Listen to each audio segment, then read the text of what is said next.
бүгүн 1 март жалпы дүйнө коомчулугу жаздын алгачкы күнүн белгилеп жатат, майрам белгилеп жатат жана ошондой эле бүгүн эл аралык ден соолукка кам көрүү же жазында туура тамактануу күнү белгиленет. Бул учурда биз атайы кадырлуу мейманыбызды, коногубузду студияга чакырып алганбыз. Хирург, онколог Бакыт Токтогазиев агабыз. Саламатсызбы? Кутмандыгыңыз менен. Бирге болсун. Чындыгында эле жаз келгени өлкө аймагында же негизи эле мисалы авитаминоз же да башка оорулар көп башталат эмеспи? Мунун себеби эмнеде? Кантип алдын ала алсак болот мындай ооруларды?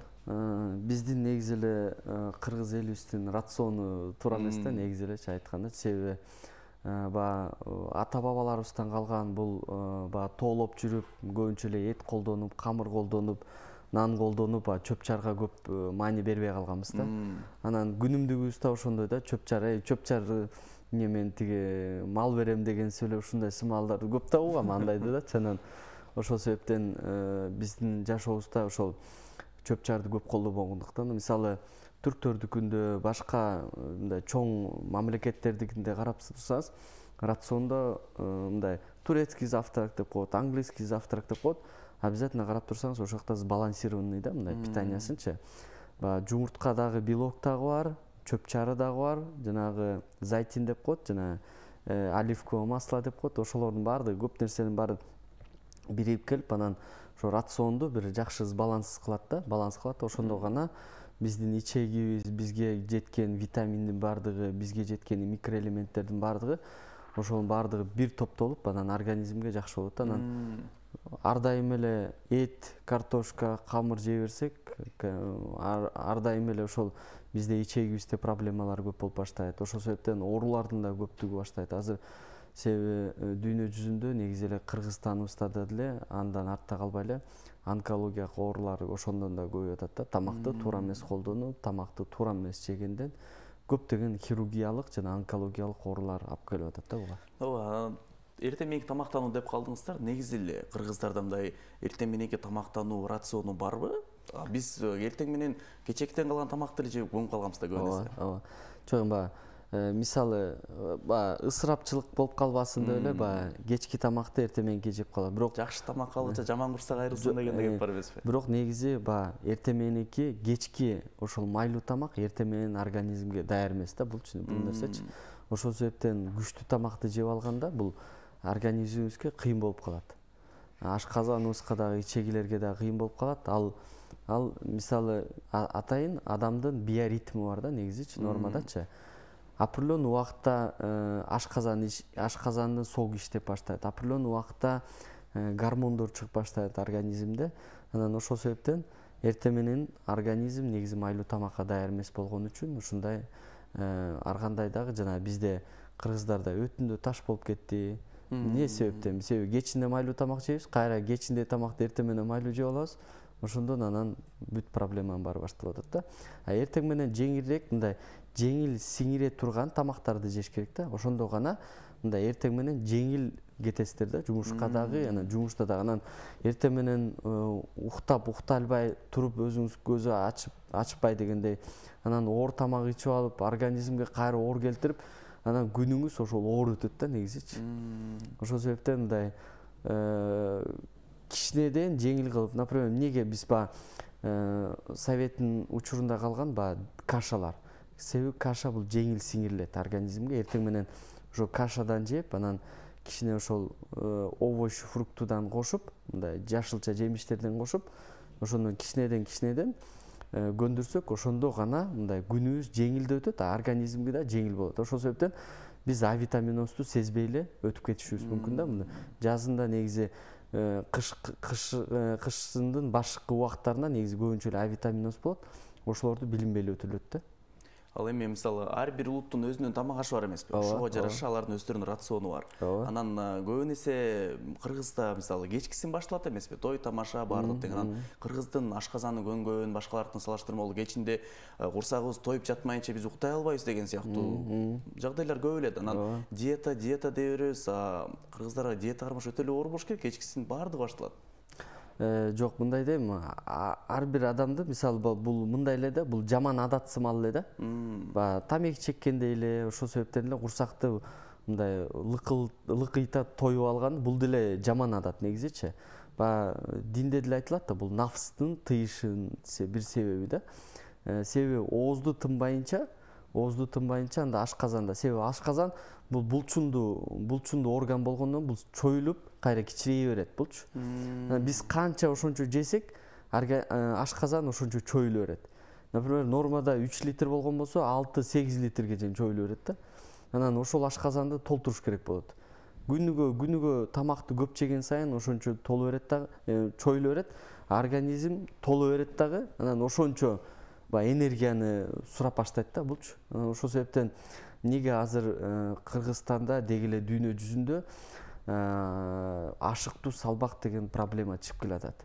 Атайын ашыктуу салмактарга атайын чоң ассоциациялар түзүлгөн, атайын хирургдар болгон, ашыктуу салмак операция жасаганга май деле сордуруп коймойсуз, ошо ашказанды кесип, кичирейтип, анан ошондон арыктаткан. Кыргызстанда ошол ассоциацияда жок дегенде бир 10 хирург бар. Күнүгө жок дегенде Кыргызстанда 3-төн 5 операция жасалат ашыктуу салмакка.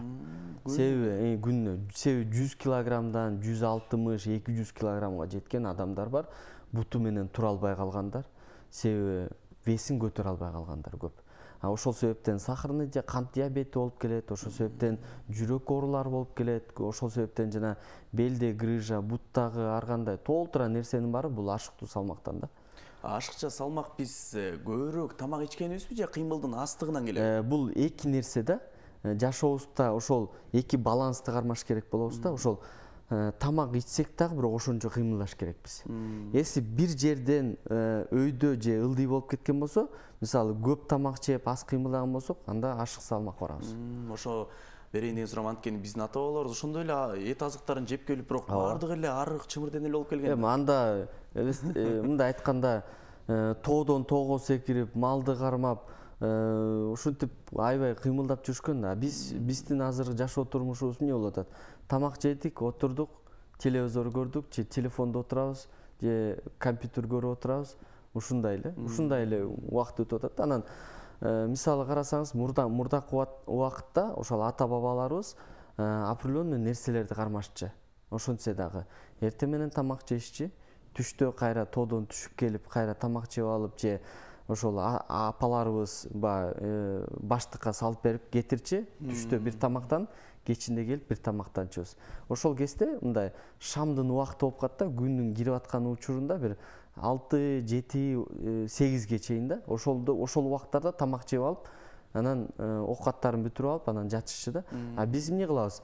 Биз 10го чейин жүрөбүз, 12ге чейин жүрөбүз, келебиз, тамакты жеп эле токко жатабыз. Болду, эчтеке кылбайбыз. Ошол себептен кыймыл аракет жок болуп атат. Анан көбүн эсе чынында диетологдор, мындай туура тамактанууну багыттаган адамдар айтат го, аз-аздан анан бат-баттан жеңиңиздер депчи. Бирок бул күнүмдүк жашоодо бизге мисалы ар кимдин жумушу ар кандай. Анан аз тамак ичип биз алыскы сапарга чыгып кетишибиз мүмкүн, же узак бир кандайдыр бир иште иштеп калышыбыз мүмкүн. Анан режим бузулу берет да, ал нерсе жок.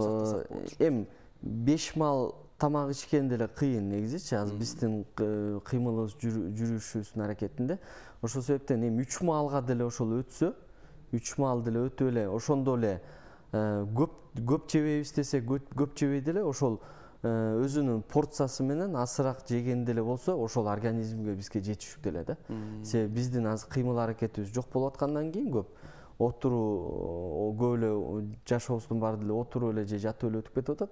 Ошол себептен мындай аз деле жесе, ошол организмге жакшы эле болот да. Мисалы көп эле общественный жерлерге барсаңыз, эркек кишилер болобу, аял кишилер болобу, кандай болобу, көбүнчө эле мисалы 60-70%, 80%ге чейин баардыгы эле толук. Ичи байлап алган, курсак чыккан, жаштар болобу, же чоң улгайган болобу, кандай карабасаңыз баардыгы эле ошондой болуп калган. Ошол себептен бул убагы менен жана көп тамак жеп алгандын проблемасын баардыгы да.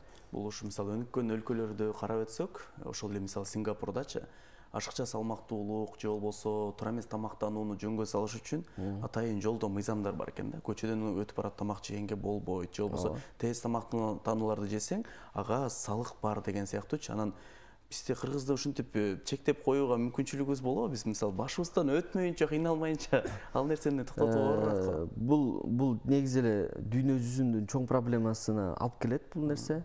Негизи эле Кыргызстан эмес, эми чоң деген мен деген Америка, Европа болобу, кандай мамлекет болбосун, ушундай чоң проблемаларга алып келди.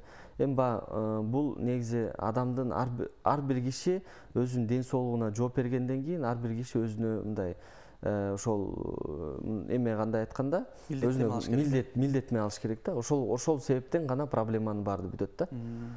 Мисалы эми биз кыргыз тойду десе, мисалы бардыгыбыз көнө албай атабыз, убагында келип, убагында бүтүрүп тойду кетип калганда. Же эртерээк баштап, эртерээк бүтүргөндө ошондо кичине кыймыл аракеттин баардыгы башталат. Анан мисалы башка чет өлкөлөргө барсаңыз, биздикинде столдой коюп, баардыгын оозунан чыкпай калгычакты мындай эми дасторкон ошондой болот да. Ошондой болот. Анан мисалы ысырапчылыкты кичине токтотуп, асастан порцияларды асастан кылып, ошондой кылса, кичине ошондо гана мындай ысырапчылык да токтолот, адам кишинин ден соолугуна зыян келтирүүчү нерсе да токтолот. Ошондо гана бир жолдомолор болот да.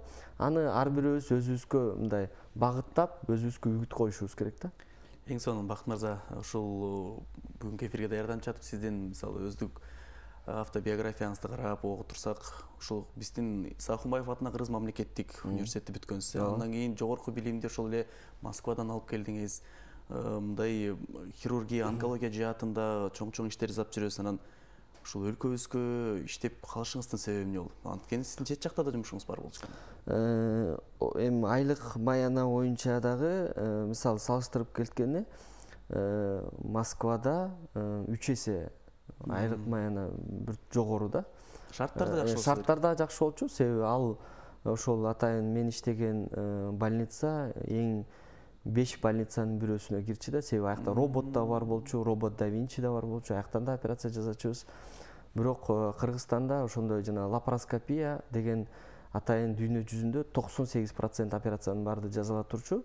Мурдакыдай 20-кылымдагыдай болуп чоң разрез кылып кеспей, кичинекей микро тилүү аркылуу кирип барып, атайын ошо видео камера менен кирип барып, онкология жак болобу же хирургия жагы болобу, ошол бүт мисалы проблемаларды чечсе болот. Себеби негизи эле айтканда хирургия болобу, онкология болобу, бейтапка биринчи очередь бул бат туруп кетиши.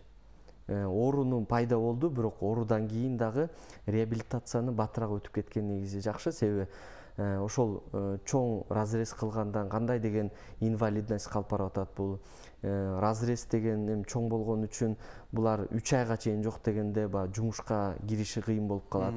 Анан ичегилер бири-бирине жабышып, спаечный процесс деген болот. Онкология жактан бул онкологический ооруларга эртерээк операция жасап, эртерээк реабилитация барып, анан химиотерапияны эртерээк алганы буларга жакшыраак да. Ошол себептен чоң операциялардын ошол өнүктүрүү жагында анан ошол себептен аракет кылып атабыз буюрса. Ошол онкология жактан дагы жаңы эле администрациясы чоң деген оборудованияларды алып берип, анан ошол онкологиялык ооруларга ошол лапароскопия жолу менен операциялар жаңыдан жасалып баштады да буюрса. Анан негизи эле Кыргызстандагы ошол медициналык академия аркылуу атайын курстар бар, лапароскопия курсу деп коет. Кыргызстандан бүт врачтар чогулуп келип, анан ошол биздин өзүбүздүн медакадемиянын өзүнүн клиникалык базасы бар, ошо медцентр КГМА деген бар. Ошол жактан врачтар келип, операцияларды көрүп, үйрөнүп, атайын симуляционныйлар бар. Атайын сатылып келинген, ошол симуляциядан колдорун көндүрүп, көздөрүн көндүрүп, ошентип окуу өтүп кетип кетишет да бизден. Эң сонун. Анан мисалы көбүн эсе айтып калат го, чет мамлекетке мисалы Кыргызстандан онкологиялык оорулар менен, боор оорулары менен кайрылгандар өтө эле көп депчи. Чындыгында бул оору биздин мамлекетте көбүрөөк кулачын жайды же дүйнө элинде ушундай оору көбөйүп баратабы? Негизи эле дүйнө элинде эле баардыгында эле ошондой. Себеби Кыргызстанда эмне проблема? Кыргызстанда ошол боордун трансплантациясы жок болгон үчүн чет өлкөгө көп мындай суроолор болуп эле, көп кайрымдуулук акциялар болуп эле, ошол жоктун себегинен Турцияга, Индияга кетип аткан айрым эме болуп атат да, ошол айла жоктуктан болуп атат да. Ошол себептен башка тарап жактан Кыргыз мамлекетибиз баардык оборудованияны алып бергенге аракет кылып атат. Себеби буга чейин ошол эле онкологияда ошол компьютерный томография жок болчу, ал алып келинди. Ошол лапароскопия аппараттары жок болчу, ал алып келинди. Эми акырындан мындай жылыш болуп атат да. Бирок ошол именно трансплантация боюнча азыр жылыш кыйын болуп атат. Себеби ага көптөгөн нюанстар керек. Ал аябай эле оор нерсе. Анан оборудованиялар аябай эле кымбат. Эми акырындан эми бир жылыш болуп аткандан кийин ага деле жылыш болот. Себеби бир 2 ай мурун ошол түрктөр менен индиялыктар келип атайын ошол мамлекетибиз менен сүйлөшүп, азыр ошол иш тарабында жүрүп жатат. Ошол себеп анан биздин врачтар азыр ошо Турцияда азыр окуп атат атайын курстарды ошол боордун трансплантациясы боюнча.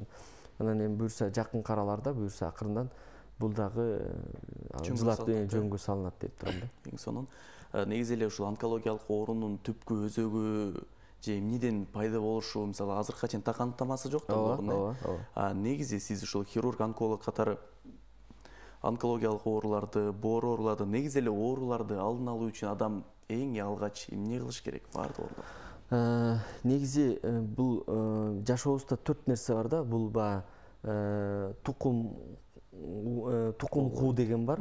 Ошол нерсе дагы бизде мисалы жакын туугандарыңыз, ата-энелериңиз, бир туугандарыңыз ошол онкологиялык оору менен ооруган болгон болсо, анда ошол адамга 30% уже риск бар да. Ооруп кетиши мүмкүн дегенчи. Ошол анан биздин жашообуздагы эле аба ырай, биз каякта жашайбыз. Себеби биякта Кыргызстанда хостохранилище дегендер бар да. Мисалы Каджысайда, Майлуусуда, Кара-Балтада ошол жерлерде дагы риск радиация чоң да. Ошол дагы бул физический факторго кирет да. Анан химический факторго бул тамак-аш, дары-дармектер, туура эмес дары-дармектер. Себеби азыркы жашообузда жанагы ар кандай мисалы эмелер көбөйүп кетти да, ошондой дарылар көбөйүп кетти да. Ар кандай компаниялар көбөйүп кетти.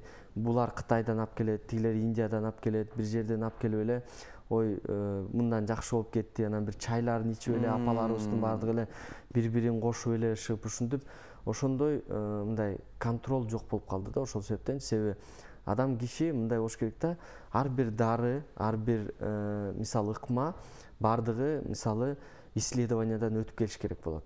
Дүйнөлүк практикадан атайын разрешение, сертификаттар болуп келип, разрешение болуп исследованиялар биринчи экспериментальный деп коет, мындай малдардан исследование, андан кийин адам кишилерден исследование болуп келип, тастыктап туура айткандан кийин мына могул ооруга момундай дары жардам береттен кийин гана колдонгон негизи жакшы да. Анан контроль жок болгон үчүн ошондой химикаттарды жашообузда колдонуп аткан үчүн, ар кандай туура эмес тамактанып аткан үчүн, жанагындай мисалы жолдон эле кетип баратып шашып эле ошо шаурма, гамбургер, ал эмнеден жасалып атат, кандай жасалып атат, срок годности кандай экенин эч ким билбейт, бир гана Кудай таалам билет, анан ошо жазып аткан кишилер билет да. Ошол себептен ошол маселелердин баардыгы чоң да. Бул анан биздин жашообузда мындай кайдыгерлик, ар бирөөбүздүн кайдыгерлик. Мисалы биз ошол кайрымдуулук акциясында региондорду кээ бирде кыдырабыз. Акталаны кыдырдык, Чүйдү кыдырдык, Ош тарап жакты кыдырдык дегендейчи. Анан ошол жактан карап турсак, адамдар жашоо турмуш менен эле жүрө берет экен да, ден соолукка карабайт экен да. Анан көп алымдар айтат, мисалы сен ийгиликтүү болом десең дейт, сен биринчи мындай ден соолугуң чын болуш керек дейт. Ошондо гана сен ийгиликтүү боло аласың деп атат да. Анан мисалы биз 40 жашка чейин, 50 жашка чейин ден соолугубузду бузганга чуркайбыз. 40 жаш, 50 жаштан кийин бүткөндөн кийин наоборот ден соолугубузду кайра бекемдөөгө чуркайбыз да. Ден соолугубузду ордуна алып келиш үчүн чуркайбыз да. Анда эчтеке болбойт да. Мисалы өмүр бою ошол жанталашып акча табайын же бирдемке кылайын, кыймылдайын деп жүрөсүз. 50 жаштан кийин анан ошол акчанын баарын ден соолукка сала баштайсыз. Себеби ден соолук айтат го, баардыгы эле ден соолукту сатып албайсыз дегенчи. Ошол себептен ошонун баардыгы чын да. Ар бир киши өзүнүн ден соолугуна туура кам көрүп, мисалы онкологиялык оорулар болсо деле, Японияда мисалы буга чейин 2080-жылдарга чейин рак желудка менен ашказандын залалдуу ишиги менен кызыл өңгөсүнүн залалдуу ишиги биринчи местада турчу дүйнө жүзү боюнча. Алар кандай кылышты? Алар кандай кылышты? Ар бир мамлекеттик учреждение иштеген жер ден соолукту текшерилбейинче, справка алып келбейинче киргизбейт жумушка. Эси сен текшерилбей койсоң бир жылда, эси ооруп калган болсоң, больница сенин оплатаңды, ошо больницага төлөгөн оплатаңды 2 эсе кылып коет. Себеби сен ден соолугуңа кайдыгер кылып атасың. Ошол себептен ошону системаны киргизгенден кийин гана 98% смертность ошол ашказандын өлүмүнөн жоголду да, бул оорулардын бардыгычы. Ошондой систематически ар бир адам, мисалы, негизи эле онкологиялык оорулар 40 жаштан баштап өйдөлө баштайт. Ошол себептен ар бир адам мындай аял кишилер болобу, гинекологиянын дагы залалдуу ишиктери көп. Бир жылда бирден көрүнүп турса, андай деле чоң сумма кетпейт. Анан биз эле 4-3 стадия болуп калганда эле келип эле башыбызды кармап, буга акчабыз жетпейт, тиги акчабыз жетпейт. Себеби алдын ала 1-2 стадияда даже табылган болсо, азыркы моментте онкологиялык оорулардын баардыгы леченияга болот да. 1-2 стадияда. 3-4 стадияда жана чоң органдарга жанагындай чачып салгандан кийин анда уже кыйын болуп калат ал. Эң сонун Бакыт мырза ыраазычылык билдиребиз. Чындыгында эле кандай гана иш жасабай эле ийгиликтин башаты бул сөзсүз түрдө биздин ден соолугубуз болот эмеспи? Ден соолукта бизге жараткандан берген аманат, ар кимибиз өзүбүздүн ден соолугубузга кам көрөлү. Ал эми 1-март, майрам жалпы биздин көрүүчүлөрүбүзгө ден соолукка туура кам көрүү боюнча өзүңүздүн кеп кеңештериңиздерди берип койсоңуз болот.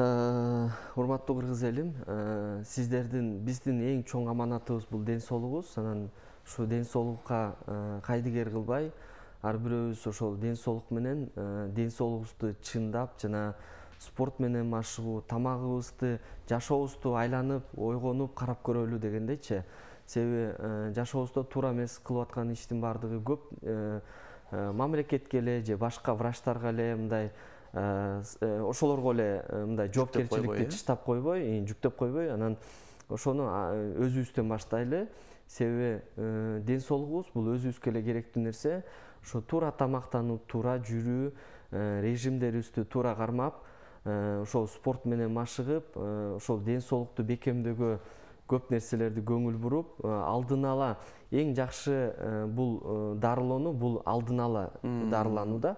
Ошол себептен алдын ала көрүнүп, алдын ала оору башталып келатканда лечение кылсак, ошондо гана биз мындай ден соолуктуу өлкөлөрдүн бирине киребиз деп ойлойм.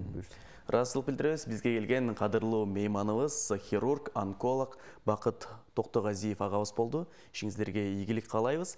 Жана дагы элибизде айтылган бир жакшы кеп бар. Дүйнөдөгү эң маданий адам бул өзүнүн ден соолугуна кам көргөн адам дейт. Андыктан ден соолугубузга бүгүндөн баштап кам көрөлү. Таңкы лайф программасы өз берүүсүн алдыны көздөп улантат. Бизде келген кызыктуу меймандар, коноктор дагы алдыда. Бизден эч кайда алыстабаңыздар.